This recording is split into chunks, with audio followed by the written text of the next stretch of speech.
Halo guys, welcome back again to my channel bersama saya Hansen di sini, dan seperti biasanya setiap harinya saya akan membuatkan video seputar cryptocurrency. So bagi teman-teman tertarik seputar cryptocurrency, boleh jangan lupa bantu saya like dan juga subscribe. Jangan lupa juga untuk hidupkan lonceng notifikasinya supaya teman-teman gak ketinggalan update terbaru seputar cryptocurrency. Apa kabar hari ini teman-teman semuanya? Mudah-mudahan baik-baik semua, sehat-sehat dan terhindar dengan yang namanya corona. Pada hari ini pastinya kita akan update lagi soal Bitcoin. Dan nanti ada beberapa berita beserta data terbaru yang pengen saya share untuk teman-teman semua. Jadi kalau misalnya teman-teman tertarik tentang semua itu, stay tune terus sampai ke video. Kita mulai videonya sekarang. Let's go. Oke guys, seperti biasa kita akan mulai dari coin market cap dulu. Pada hari ini secara global, market cap crypto itu nyampe di angka 1,91 triliun dolar atau naik sekitar 0,65%. Bitcoin sendiri sekarang di 44.400-an, turun 0,89%. Ethereum kembali ke bawah 3.000 dolar di 2.900-an. Turun 1%, Cardano masih tetap merangkak naik ke 2,11%, naik 8%, Binance 396 dolar, naik 0,7%, XRP naik 3% ke 1,13 dolar, Dogecoin 0,29 dolar, naik 2,7%, Polkadot 23,9 dolar. Top performa minggu ini adalah Solana dan Terra ya, dimana Terra hari ini masih 29% naiknya. Seminggu terakhir itu sudah 78%, sedangkan Solana 62% dalam seminggu terakhir. Jadi pergerakan naiknya cukup signifikan ya. Oke, sekarang kita langsung masuk aja ke chartnya Bitcoin, dan mulai dari daily chart dulu ya guys. Oke, seperti yang teman-teman ketahui, kita sudah 1, 2, 3, 4, 5, 6 hari berturut-turut kita terkoreksi, dan saya masih berpegangan teguh dengan pendirian saya bahwa pressure bearish-nya itu tidak seberapa guys. Dan sekarang kita udah approach atau nyampe ke trend line yang disertai dengan area yang kita sebutin kemarin. Nah, sekarang lebih jelasnya di 1 hour chart ya.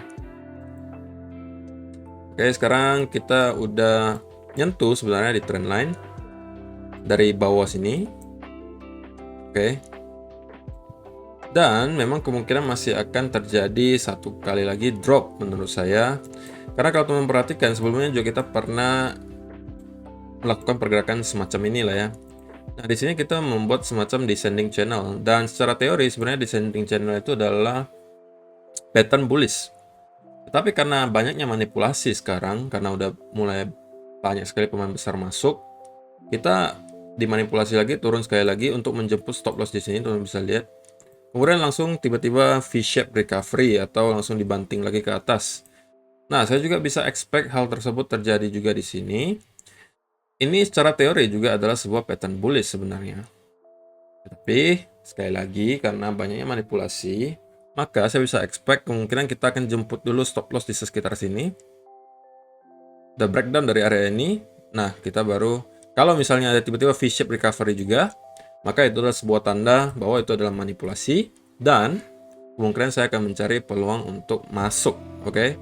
Tetapi jangan serta-merta nyampe ke sini teman-teman langsung masuk ya. Harus ada konfirmasi dulu guys. Nah, itu saya pesan dulu. Jangan sampai teman-teman salah dan pas udah nyampe langsung masuk, lalu tiba-tiba kita turun lagi dan teman-teman nyangkut. Ya, jangan seperti itu ya.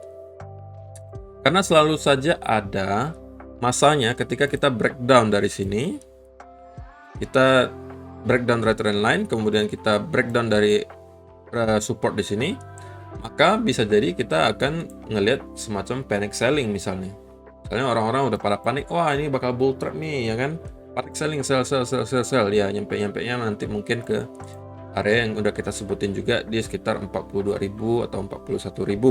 Tapi untuk sementara saya masih prefer kita nyampe-nya ke sini, dan dari sini kita harus ngelihat apakah ada semacam perlawanan atau tiba-tiba kita dibawa naik lagi, maka itu sebuah indikasi yang positif.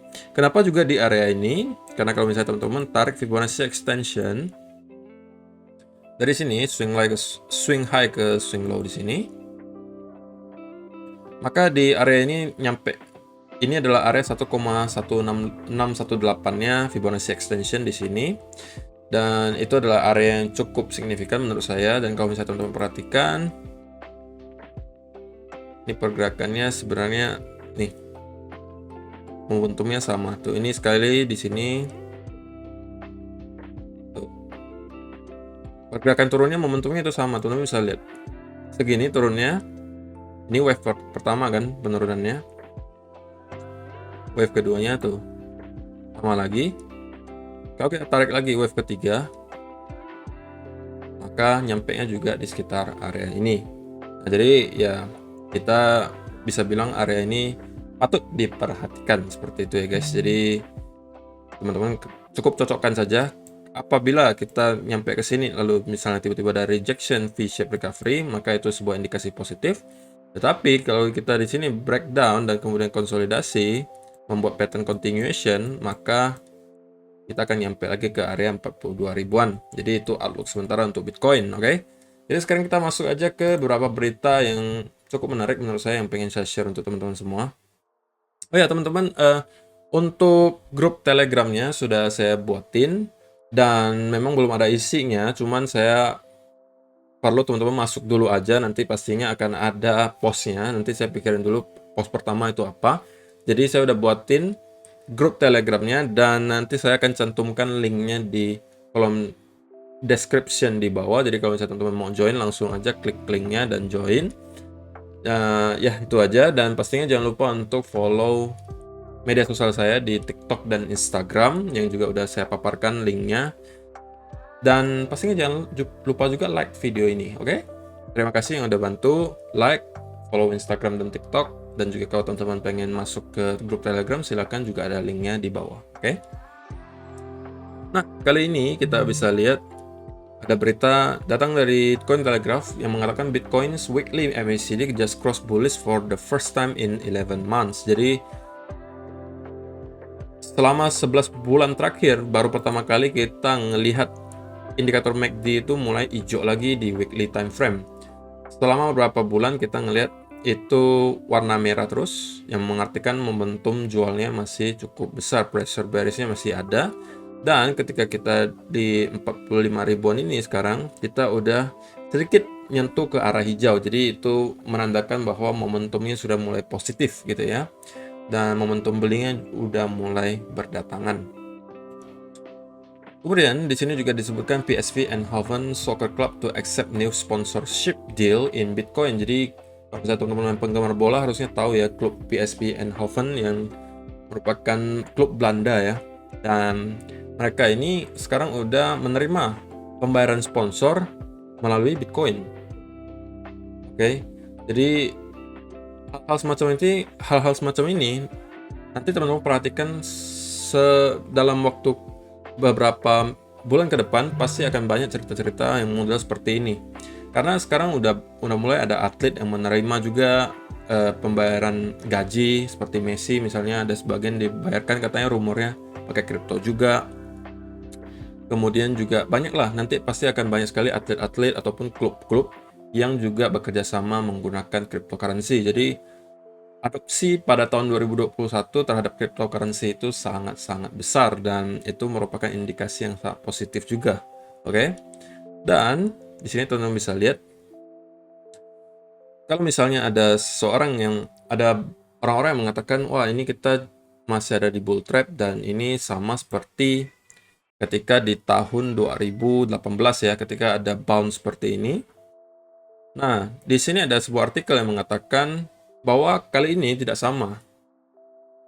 Tidak samanya di mana? Ini di Bitcoin Unrealized Profit and Loss. Jadi kalau misalnya Bitcoin Unrealized Profit and Loss-nya ini, ketika ada dead cat bounce, ini biasanya dia nggak bakalan melebihi 0,5 angkanya.